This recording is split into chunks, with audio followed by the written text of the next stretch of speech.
Gradient colour নিয়ে আমরা মোটামুটি সবাই পরিচিত। দুইয়ের অধিক কালার বা একটি কালার একাধিক শেডিংকে ব্লেন্ড করে গ্রেডিয়েন্ট কালারগুলি তৈরি করা হয়। তবে এখন আমি ইমেজ থেকে গ্রেডিয়েন্ট কালার কিভাবে সংগ্রহ করতে হয় সেটি দেখাচ্ছি। প্রথমে আমরা চলে যাচ্ছি color.adobe.com। এই সাইটটিতে আমরা চলে যাচ্ছি। এখানে তিনটি অপশন দেখতে পাচ্ছেন, colour wheel, extract theme, extract gradient. এই এক্সট্রাক্ট গ্রেডিয়েন্ট এখান থেকে আমরা ইমেজ থেকে গ্রেডিয়েন্ট কালার এক্সট্রাক্ট করব, অর্থাৎ গ্রেডিয়েন্ট কালারগুলো আমরা ইমেজ থেকে পেয়ে যাব। যেমন এখানে অপশন দেখা যাচ্ছে drug and drop your file, select A file from your computer. প্রথমে কম্পিউটার থেকে একটি ইমেজ আমরা নিয়ে নিচ্ছি। ডেস্কটপ থেকে পিকজাপের একটি ছবি আমি আগে ডাউনলোড করেছিলাম, সেটি আমি এখন আপলোড করে নিচ্ছি। এখন অটোমেটিক একটি গ্রেডিয়েন্ট কালার সেট হয়ে গেছে। আর এখানে আপনারা দেখতে পাচ্ছেন গ্রেডিয়েন্ট স্টপ। এখানে গ্রেডিয়েন্ট স্টপ তিনটি, অর্থাৎ 1, 2, 3 তিনটি আমার গ্রেডিয়েন্ট স্টপ। এখানে আমার গ্রেডিয়েন্ট এক্সট্রাক্ট হয়েছে, সেখান থেকে এই ছবি থেকে তিনটি কালার নেওয়া হয়েছিল, ব্লু, ইয়েলো এবং হালকা ব্লু। গ্রেডিয়েন্ট স্টপগুলোকে আমরা ইচ্ছে মতো ড্র্যাগ করে আমরা নিজের মতো করে গ্রেডিয়েন্ট সিলেক্ট করতে পারবো।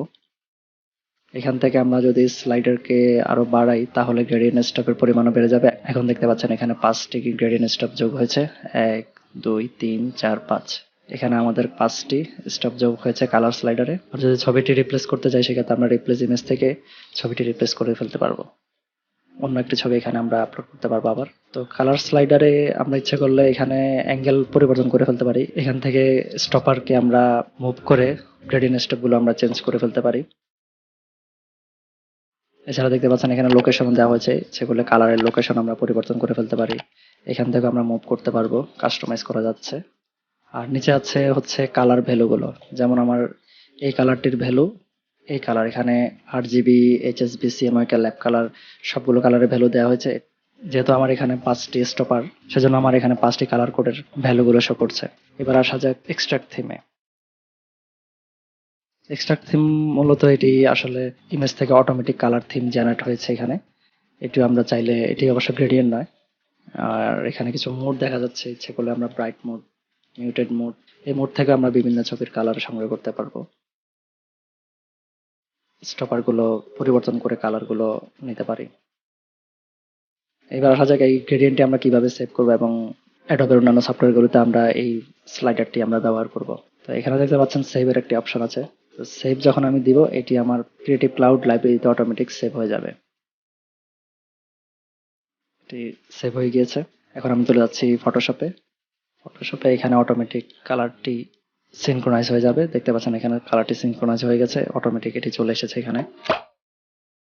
এই অবজেক্টটিকে গ্রেডিয়েন্ট কালার দিতে চাই, তাহলে এটি সিলেক্ট করে আমরা গ্রেডিয়েন্টটি সিলেক্ট করে দিব। দেখতে পাচ্ছেন কত সহজে কালারটি আমি এখানে প্লেস করে ফেলেছি। এবার দেখে নেব ইলাস্ট্রেটর এবং ইনডিজাইনে। ইলাস্ট্রেটরের ক্ষেত্রে দেখতে পাচ্ছি আমার গ্রেডিয়েন্ট কালারটি ডিসেবল হয়ে আছে।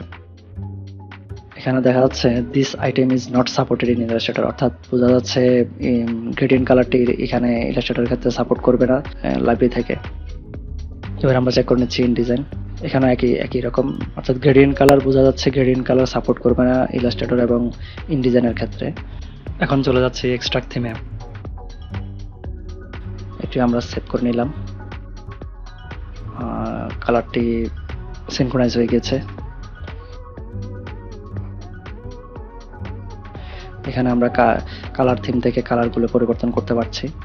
যদি এই কালার থিমের উপর আমি যদি রাইট বাটন ক্লিক করি, তাহলে অ্যাড থিম টু সোয়াচ, অর্থাৎ এটি আমি এই কালার থিমটাকে আমি আমার সোয়াচের মধ্যে যুক্ত করতে পারবো।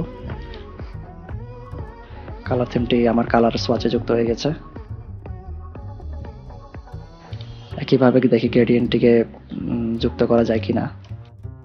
এখানে কোনো আসলে অপশন নেই। এবার আবার ওই ইলাস্ট্রেটর চেক করে নিচ্ছি।